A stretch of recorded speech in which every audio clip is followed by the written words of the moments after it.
Hinahanap kami ng mga kasamang araw. Attorney, ano ba yung opinion niyo po sa Ombudsman, sa sinabi sa balita ngayon, Ombudsman orders DOJ Secretary Remulla, DILG Secretary Remulla, PNP Secretary PNP Marbil, Chief Marbil, CIDG Chief Nicolas Torre, the Philippine Special Envoy Transnational Crime Ambassador Lacanilao to answer criminal and administrative charges over the arrest of the former President Rodrigo Roa Duterte. They're given 10 days to respond. Wait lang. When I grow up, I want to be like you. I want to be like Ombudsman Martires. Maraming salamat po dahil talagang binigyan nyo ng relevance ang Office of the Ombudsman, yung mga makakapangyarihan, pinananagot sa mga maling ginawa. Maraming salamat po. At saka lalo yung sir, decision ng Ombudsman kay Gov. Gwen. Pero hindi daw siya bababa, sir eh. Akala niya, kaya niyang gawin yun? Subukan niya. Oo. Subukan niya. Kasi ano daw? At saka, siya, binakapan pa siya ni President. Hindi, bumitiw ang President sa kanya. Dahil alam ni President, impeachable offense yun kapag ikinundo niya yung pag-defy sa Ombudsman. Pag malaki natin yung attorney. Ayan. Pag malaki natin ang lusot. Ayan. So, sino bang iboto sa Cebu? Governor Pambari 4 talaga. So, Payag gabi, Kingdom of Duterte na daw. Attorney, salamat attorney ha. Hi, pwede bang I will conquer Europe for the Philippines? Yes. Actually, ang Rotterdam napaka-boring. Noong dumating si Duterte, sumaya. Sumaya, di ba? Naging popular sila. Nandito sa Den Haag, lahat puno yung mga hotels. Buong Europe, mga Pilipino sa Europe, nagpupuntahan dito. May nagsabi dito andyan kaya sa ibang bansa para magtrabaho, hindi para sa isang tao. Wag mo kaming diktahan. Hindi ka Sabihin mo. Minsan lang ako nag-free day, Sabihin mo. nagyaw-yaw pa kadira. Wag mo kaming diktahan. Oo. Wag mo kaming diktahan. Kumusta naman yung mga... Correct.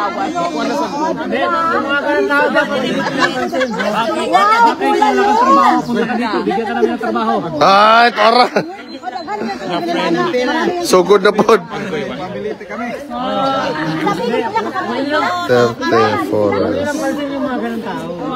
Kaya mo lang kilala, may euro kami. Wow, grabe. Ito. Ay, Kuya Alwin. Attorney, hindi lang sa spokes ng bayan. Talagang. Attorney Roque. Grabe talaga, Attorney Roque. Attorney Roque, di ba? Kasi binigyan mo kami ng example kung paano ba ang tunay, ano ba talaga ang tunay na makabayan. Na ipaglaban kung ano yung tama. Kasi ngayon, ano na ng DOJ, yung mga taong kinasuhan. Ako naman, kinasuhan din nila ako non-bailable pero I'm sure, darating ang panahon, sila ang makukulong, hindi tayo. Correct. Diyan ako natatakot talaga. Grabe talaga yan siya strong brave. Correct. You're so brave, attorney. Sana maging ang mga Pilipinong mga kabataan Loyal, ngayon, brave and true. maging katulad sa iyo, loyal, makabayan, true to yourself. See you in the Netherlands, come and get me. Oo. Diba? Oo. Totoo. Una yan nilingan. Ang sarap. Hello.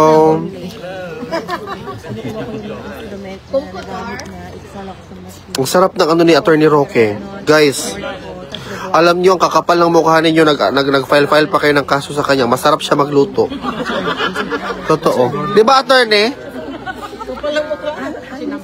Kung hindi kayo masarap magluto, wag niyong mag-file ng kaso, makakapal ng mukha ninyo, eh. Ha? Wala pa man namin istoryahan ang pulis. Di istorya pag sa celebrity. Guys, nandito na si Aldo, i-bash nyo nga. My God. Ano sabi sir? Joke lang. Yung wala pa nga. PDP, makaplano, oo.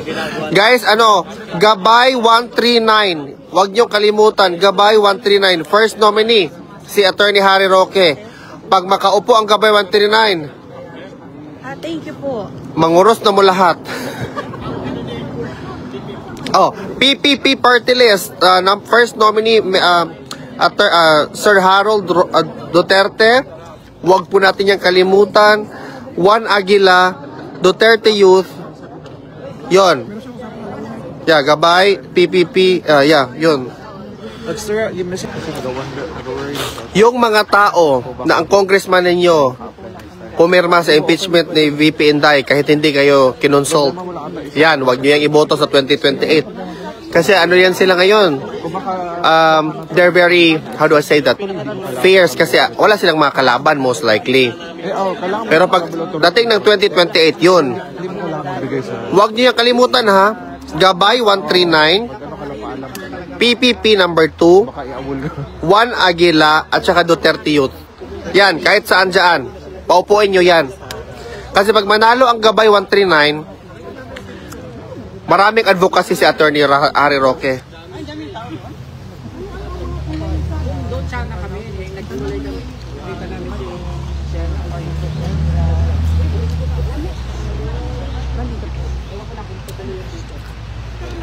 Hindi, wala si Attorney Kaufman kanina. Ano lang, yung ano niya, yung assistant.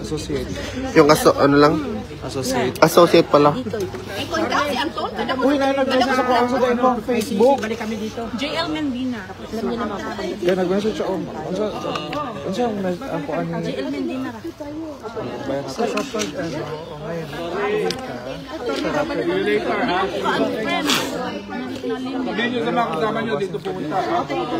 Well, si Claire Castro, she's a person of her own. What can you say about it? Sabi nga ni Sas, I've read it sa one of her posts. Do not disturb your enemy when they're making mistakes. Or do not, ano ba yung term na sakto? Do not stop the enemy if they're making mistakes, or do not disturb them. Or, yeah, Latmar. O, kauna. Do not disturb. Disturb ba? Select lang kasi. Araw po din nyo. Nahuli nyo ako. Kuya, nandito po tayo ngayon sa Duterte Forest. Ito po ang mga kababayan natin na nagtitipid sa Duterte Forest. Ang Duterte Forest po is about 3 minutes walk lang doon sa Duterte Park. Now, makipag-ugnayan pa po kami sa kapulisan dito sa Dahig. Hindi ko maintindihan kung bakit hindi na sila pumapayag sa Duterte Park. Alam ko naman, kung ang Pilipinas ay may Freedom Park, ganyan din sa Netherlands. No? So, titignan po natin kung anong dahilan. Bukas po magdadamit ng Amerikana at kakausapin ko formal ang pulis ng Hague kung baka ano talaga ang nangyari. Eh, siyempre, hindi malayo, mga kampo ng mga jumasiso ng mga dahilan dito na nagpapaalis sa amin sa Duterte. Pero hindi tayo papayag dahil ang yabang-yabang ng Netherlands na sila ay kapitan ng human rights. Tapos, katambuyan nila kami. Hindi po pwede yan. Bukas talaga kasi kasulti. Pero ngayon po, mabuting balita ha. Ang ating ombudsman, sinasasagot na ang mga nagpakidnap Itatay Digong papunta ng Dahig para sa arbitrary detention, usurpation of judicial function, at iba pang mga kaso. Yung arbitrary detention po yan, elemento dyan ay parang kidnapping, kaya lang taong gobyerno ang gumawa. Next sabihin, merong pinagkaitan ng kanyang kalayaan. Galing ni Attorney Roque. Pangalawa, ang gumawa Galing talaga. Kahit ay taong gobyerno. Kaya po walang legal na basehan niya. Eh, sinabi naman niya. Yung proseso kung paano dapat isunod yung lalo ng Karetea ay labang mismo sa tratado ng Roma na bumuo ng ICC. Kaya nag-iligal yung pag-aresto. Kaya nga, arbitrary detention. Tapos meron talagang usurpation of authority kasi kasaad na malinaw pa sa sikat ng araw yung Article 59 ng ICC na sabi na bago i-extradite ang isang tao papunta sa ICC bilang requesting party, kailangan idaan muna sa lokal ng hukuman. Bakit? Dalawang bagay po yan. Unang-una, para doon sa nasasaktan na maprotektahan ang kanyang karapatan. Pangalawa, at mas importante, para masiguro na hindi malalabag ang soberenya ng bansa kung saan kinukuha yung pagkataon. Bakit po malalabag? Bait kay si Attorney Roque, guys. As in, bawgi ko sa iyo. Na lahat ng proseso ay tama, na ang talagang bansa na mayroong soberenya ang siyang nagdesisyon na isurrender ang isang national niya sa isang dayuhan na hukuman. Ang importante po yan kasi nakasaad sa ating saligang batas na talagang ang soberenya natin ay exclusive. No? Lahat po ng bansa sa daigdig, seloso ang soberenya. Ayaw nila na naghihimasok ang ibang bansa.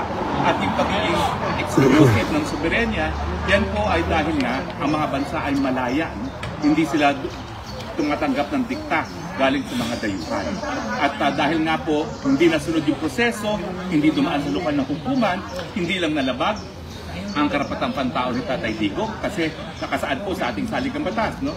No person shall be denied of liberty without due process of law. Mantakin nyo, inaresto siya, dineport siya, hindi man lang siya pinakinggan, hindi man lang siya binigyan ng pagkakataon na madinig para sabihin wala ng jurisdiksyon ang hukuman ng ICC.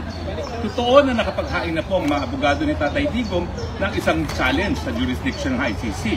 At sa akin naman, ang tingin ko 100% yan po ay mapapagpilian, no? Dahil malinaw nga po, mali talaga yung ginawang jurisdiction. Pero ang punto, 50 araw bago na isang payang jurisdictional challenge na yan. Ano tawag mo doon sa 50 araw na nakakulong siya? Di ba parusa yan? Di ba nagkaroon ng deprivation of liberty without due process of law? Di ba nung siya ay hinarang sa Villamor Air Base at pinagbawal na umalis doon sa Villamor Air Base at umuwi, yan ay deprivation of liberty. So talagang dalabag yung due process right ng ating presidente kasi hindi siya binigyan ng pagkakataon na questionin yung basihan ng pagkaka-arresto sa kanya. Nakakalungkot nga eh. Maski yung warrant of arrest ng ICC, hindi man lang sa kanya pinakita. No? Hanggang sa uli, pinagkait sa kanya yung impormasyon ng dahilan para bakit siya na-arresto. No? So, yan po ang dahilan kung bakit naging illegal ang pag-arrest niya at dahil nga po taong gobyerno gumawa niyan, kidnapping niya, kaya lang ang tawag ay yung nga pong arbitrary detention. Pero kapareho din po yan ng parusa. Ang habang buhay din po yan na parusa. Kaya tignan natin kung sinong mas mananatili sa kulungan. Si Harry Roque na inimbentohan ng non-bailable o yung mga taong gobyerno ni Bangag na magkakaroon din ng mga non-bailable. Diba? Ng lawful detention charge. Eh patong-patong pa po yung kaso nila eh. So talaga susumatutal mo pa yung parusa sa iba't iba nilang mga kasalanan. No? So mas sila po talaga ang mabubulok sa kulungan, hindi ako. Yes! Siguro akala nila forever sila sa kapangyarihan. Mag-isip kayo sa kasaysayan natin, ang napatunayan ng mga Pilipino, hindi po gago ang mga Pilipino, hindi po tanga. Pasensyoso, hanggat maaari, mananahimik, hanggang maaari, gusto nila kalmado, pero napupuno dito ng salok. Dapit. Sa Malibel, ay sa it's a negative article, but nonetheless, it made it to the news. Eh pagkakamali, hindi na parusahan. Umulit tuloy, mas malala pa. Eh ngayon po, sigurado ko, hindi na kayo makakatakas sa katarungan. Kayo'y pananagutin at talagang lahat ng tao. Anong kanya may ilang butang? Yung anong kanya may ilang butang? Pagkita ito sa iyan naman sa dito. Hindi siya kanya.